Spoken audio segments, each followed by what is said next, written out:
నమస్తే, welcome to Disha TV. ప్రస్తుతం ధర్నా చౌక్ వద్ద దళిత క్రైస్తవులందరూ కూడా పెద్ద ఎత్తున మహా నిరసన కార్యక్రమానికి పిలుపునిచ్చారు. అసలు ఎందుకు వాళ్ళు మహా నిరసన కార్యక్రమం చేపడతా ఉన్నారు ఏందని కూడా అడిగి తెలుసుకునేటువంటి ప్రయత్నం చేద్దాం. అన్న చెప్పండి, ఎందుకు ఈ నిరసన కార్యక్రమాన్ని చేపడతా ఉన్నారు? యేసుక్రీస్తు ప్రభుల వారి పరిశుద్ధ నామంలో ప్రేక్షకులకు అందరికీ కూడా ప్రేజ్ ద లార్డ్. జై తెలంగాణ. ఇవాళ దినము ధర్నా చౌక్ వద్ద మేము నిరసన తెలపడానికి వచ్చినాము.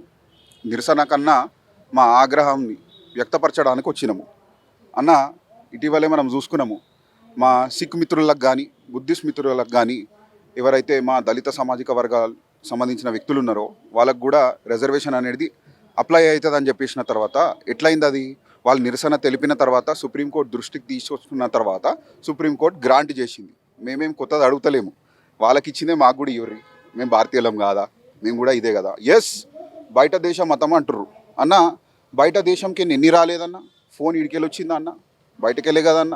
పోనీ విద్యా వ్యవస్థ ఈడికెళ్ళి వచ్చిందా అన్న? మన విద్య మనకున్నది, బట్ మోడర్న్ ఎడ్యుకేషన్ ఈడికెళ్ళి వచ్చింది. అట్లా అని చెప్పేసి బయట నుండి వచ్చిన దాన్ని ప్రతిదీ కూడా భూత కోణంకి వెళ్ళి చూస్తే అది తప్పు కదా. ఇవాళ దినం మాదొక్కటే ప్రేయర్ అనుకోండి, ఆగ్రహం అనుకోండి, ఏదన్నా కూడా విజ్ఞప్తి అనుకోండి, మేము ఒకటే అంటున్నాము. దళిత క్రైస్తవులకు రిలీజన్ పక్కన పెట్టండి, చారిత్రకంగా మేము అంటరానితనము అనేది మేము గురి అయి ఉన్నాము. దానికి సఫాయిగా మేము మా రిజర్వేషన్ అడుగుతున్నాము. హక్కన్నా ఏమి అలాగ అడుగుతలేము. అంటే నార్మల్గా ఇప్పుడు మిగతా కులాలు ఉన్నాయి, మిగతా ఎవరైతే ఎస్టీలు కావచ్చు, మిగతా బీసీలలో ఎవరైనా క్రిస్టియానిటీలకు మారితే వాళ్ళకి రిజర్వేషన్ అనేది రద్దు కావట్లేదు.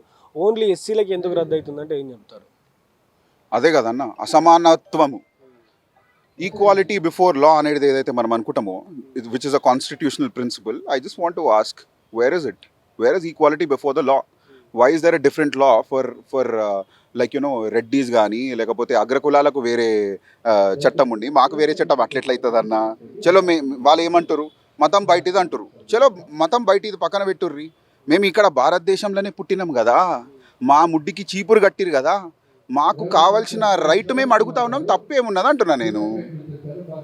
సో ఇప్పటికే దాదాపుగా ఇక ఎస్సీలో ఉన్నటువంటి రాజకీయ నాయకులు కావచ్చు, మిగతా వాళ్ళు ఎవరు కూడా పెద్ద ఎత్తున ఈ అంశం మీద స్పందించట్లేదు. ఎందుకు? వారికి కూడా ఈ రిజర్వేషన్ అనేది మళ్ళీ వారికి మెడకు చుట్టుకొని వాళ్ళకి రిజర్వేషన్ వర్తించదనే ఒక అంశం మీద ఈ ఎస్సీ సామాజిక వర్గానికి, మాదిగ సామాజిక వర్గానికి సంబంధించినటువంటి రాజకీయ నాయకులు ఎవరు కూడా మేము క్రిస్టియన్స్ అని చెప్పుకునేటువంటి పరిస్థితులు అయితే కనబడట్లేదు. మీరు చెప్పింది 100% వాస్తవం. మా వాళ్ళు ఎందుకు బహిరంగంగా చెప్పుకోలేకపోతారు అంటే దాడులు చేస్తుర్రు అన్న. ఇప్పుడు ఈ సిచ్యువేషన్ ఎడికెళ్ళి వచ్చింది అనుకుంటున్నావు? ఒక పాస్టర్ ఆనంద్ అని చెప్పేసి ఆయన ఒక ఎస్సీ దళితుడే, ఆయన మీద దాడి చేసినందుకు ఆయన పిటిషన్ పెట్టిండు, దాన్ని రిజెక్ట్ చేసిరు. నువ్వు క్రైస్తవ్యంలో ఉన్నావు కదా, నువ్వు ఎస్సీకి నువ్వు హక్కు నీకు లేదని చెప్పిరు. నేను ఒకటే అడుగుతున్నా అన్న, ఒక దళితుడని చూసే కదన్నా కొట్టింది, వాళ్ళకి తెలియదా ఆయన క్రైస్తవుడు కానీ దళితుడు అని? తెలియదన్న. తెలిసే కొట్టినప్పుడు, ఒక దళితుడిని చూసి నొచ్చి కొట్టినప్పుడు అది తప్పు కాదన్న. 100%. ఈ దినము నేనేమంటా ఉన్నా అంటే, కొన్ని చట్టంలో కూడా ఇన్ఈక్వాలిటీ కనబడతా ఉంది, అసమానత్వం కనబడతా ఉంది. మమ్మల్ని గుర్తిస్తలేరు. అంటే ఏందన్నా అంటే, క్రైస్తవులు అనే అంశం పక్కన పెడదాం, బుద్ధిస్టులు అనే అంశం పక్కన పెడదాం, హిందువులు అనే అంశం పక్కన పెడదాము. అసమానత్వము, డిస్క్రిమినేషన్, అస్పృశ్యత ఇది సమాజంలో ఉండే అన్న. ముడ్డికి చీపురు కట్టి అసలు విలువలేని జీవితంలో ఉండే దళితులు, వాళ్ళు ఏ మతాన్ని ఆశ్రయించారో పక్కన పెట్టండి. మతం ఏందన్న, ఒక సిద్ధాంతాన్ని ఆశ్రయించిరా అని అనుకోండి ఒక నిమిషము. అవును, ఆశ్రయించిండ్రు.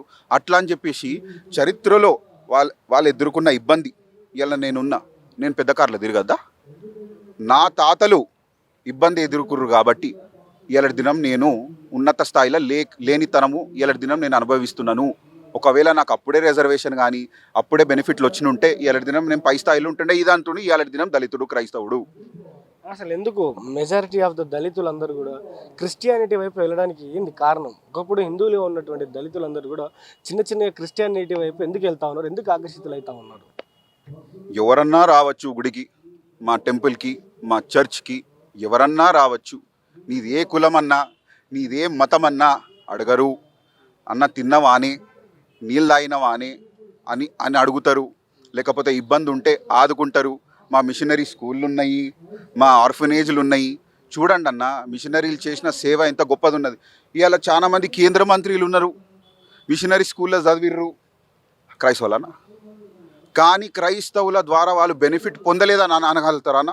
నేను ఏమంటున్నా అన్న, మంచి చాలా చేసింది క్రిస్టియన్ కమ్యూనిటీ. ఆ మంచితనాన్ని చూసి సమాజంలో ఏదైతే గుర్తింపు వాళ్ళకు దొరకలేదో, నేను మతాలల్లో చిచ్చు తలుచుకోలేదు, వేరే దగ్గర వాళ్ళకు దొరకలేదు, చర్చిలో దొరికింది, మనం ఎందుకు ఆపుతాము? హిందుత్వంలో గౌరవం దొరకలేదు అంటారు మీరు? హిందుత్వం అనేది హిందుత్వం కాకుండా హిందూయిజం అనేది ఒక చాలా గొప్ప మతం అన్న. వసుధైవ కుటుంబకము అనే ఒక సిద్ధాంతం లేకపోతే క్రైస్తవుడు ఎట్లొస్తుండే, మజ్లిసోడు ఎట్లొస్తుండే? మేము గౌరవిస్తాము, కానీ తప్పుని తప్పుగా చూడాలన్నా.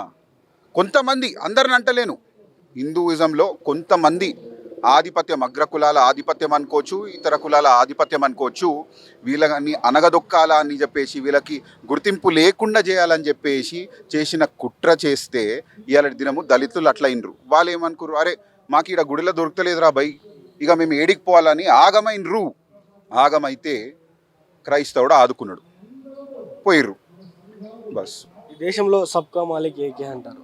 సో క్రైస్తవం నమ్మిన వాడికేమో రిజర్వేషన్ తీసేస్తామంటున్నాం. అదే అల్లా నమ్మినటువంటి వాడికి కానీ, శివుని నమ్మినటువంటి వాడిని కానీ, రాముడు నమ్మినటువంటి వాడిని వాళ్ళ రిజర్వేషన్లు మాత్రం తీయమంటున్నారు. సో ఇది క్రిస్టియన్ల మీద చేస్తున్నటువంటి దాడి అనుకోవచ్చా, లేకపోతే ఇంకేదన్నా దీని మీద మూల కారణాలు ఏమైనా ఉండొచ్చా? అన్న, ముస్లిం కమ్యూనిటీ కూడా లేదన్న. ఒకటి చెప్తున్నాను అన్న, ఇప్పుడు అన్ని రాజకీయం చేయాల్సిన అవసరం లేదు, ప్రభుత్వానికి వ్యతిరేకం పోయి అవన్నీ అవసరం లేదు. నేనేమంటున్నా, ఉద్యమము చేయకుండా బుద్ధిస్టులకు రాలేదు కదా, ఏమన్నా ఉద్యమం చేయకుండా ఇతర మతస్థులకు, బుద్ధిస్టులకు అని, సిక్కులకు కానీ రాలేదు కదన్న. అన్న, నీకు ఆకలి అవుతుందని నువ్వు అమ్మకి చెప్పే వరకు అమ్మ తిండి పెట్టదు. ఇవాళ దినము ఆకలి అవుతుందమ్మా అని మా భారత్ మాతని కానీ, మా ప్రధానమంత్రి మోదీ గారిని వేడుకుంటున్నాము. ఇది ఒక అటాక్ కాదు, విజ్ఞప్తి. ఇంకొకటి ఏంటంటే, దీనికి సపోర్ట్ పలుకుతూ 2 కమిషన్లు ఏర్పాటు చేసి దళిత క్రైస్తవులకు అగెన్స్ట్గా అస్పృశ్యత అనేది ఉన్నదని నిరూపించిండ్రు. మేమేమంటున్నాం, సుప్రీంకోర్టు ముందు పెట్టుర్రి, అంతే కదన్నా. మీరు చేసిన రిపోర్ట్ని, కమిటీ సబ్మిట్ చేసిన రిపోర్ట్ని సుప్రీంకోర్టు ముందు పెట్టుర్రి, దాంట్లో నిరూపించిర్రు కదా. దీంట్లో ఇంకేం లాజిక్ ఉంది అంటున్నా, రాకెట్ సైన్స్ కాదు ఇది. మందకృష్ణ మాదిగ గారు అన్ని సంవత్సరాలు పోరాడి ఈ వర్గీకరణ తీసుకొచ్చిన తర్వాత, తీరా ఈ వర్గీకరణ వచ్చిన టైంలోనే మళ్ళీ ఈ రిజర్వేషన్ రద్దు అనడాన్ని ఎట్లా ఇస్తారు? దళితుడే చారిత్రకంగా ఎదుర్కొన్న అస్పృశ్యత, డిస్క్రిమినేషన్ కానీ, ఒక మతానికి వెళ్ళిన వెంటనే, ఒక కులం అయితే పోలేము, ఒక మతానికి వెళ్ళిపోయిన వెంటనే, ఒక సిద్ధాంతాల్లోకి వెళ్ళిపోయిన వెంటనే చారిత్రకంగా ఎదుర్కొన్న డిస్క్రిమినేషన్ అనేది పోదు.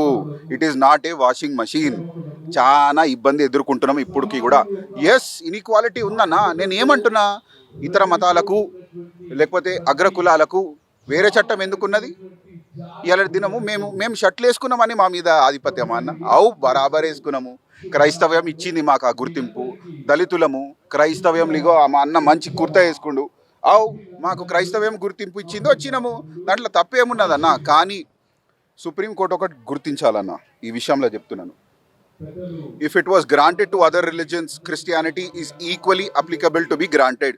దీంట్లో ఎసొంటి కూడా సందేహం లేదు. వేరే మతాలకి ఇచ్చి మాకు ఇవ్వకపోవడం అనేది it is an absolute violation of the constitution. మీరు అడిగిన ప్రశ్నకి ఇదే సమాధానం. It's an absolute violation of the constitution, but we are challenging it through prayers. మేము ఉద్యమము చేసినా కూడా మేము విజ్ఞప్తి చేస్తున్నాము, దాడి చేస్తలేము. చివరిగా మీరు ఏం డిమాండ్ చేయదలుచుకున్నారు? రిజర్వేషన్ ఇయ్యుర్రి. మా పాస్టర్లు కానీ, మా ఎస్సీ బిడ్డలు కానీ, మా దళితులు కానీ వాళ్ళ మీద దాడి చేసే ముందు ఎట్లయితే మా ఎస్సీ ఎస్టీ సోదరి మనల్ని ఎవరు ఏమన్నారో మాకు కూడా అదే కోరుకుంటున్నాము. మేమేమో బయట వాళ్ళమా అన్న? నేను చూసి ఎట్లా కనబడతానా? నేను తెలుగుని లెక్కనే కనబడతానా, తెలుగులో మాట్లాడతానా, భారతీయుల లెక్కనే ఉన్నా కదన్నా. నేను దళిత సామాజిక వర్గానికి చెందినటోన్ని. నేను ఏమడుగుతున్నా, చారిత్రకంగా నేను ఎదుర్కొన్న ఇబ్బందులకు నాకు కాంపన్సేషన్ కావాలి. నేను పైసలు అడుగుతలేను, నాకు నా రిజర్వేషన్ ఇచ్చేసేయి. నేను సమాజంలో పోతే ఎవడు నన్ను వచ్చి కొట్టడు అని నాకు ఏమంటారు ఒక సెక్యూరిటీ ఉంటే నేను కొంచెము ఎదిగి ముందుకు పోయి సమాజంలో దేశాన్ని మెరుగుపరిచే విధానంలో ముందుకు పోతా. సబ్కా సాత్ సబ్కా వికాస్ ఉన్నప్పుడు మీరు దళిత సమాజాన్ని బయటికి పెట్టలేరు. सबका साथ सबका विकास। अगर आप सब की बात कर रहे हो तो सब में दलित क्रिश्चियन भी है। माननीय प्रधानमंत्री मोदी जी, ये बात भी आपको दृश्य में रखना चाहिए। जय तेलंगाना, जय हिंद, जय भारत, भारत माता की जय।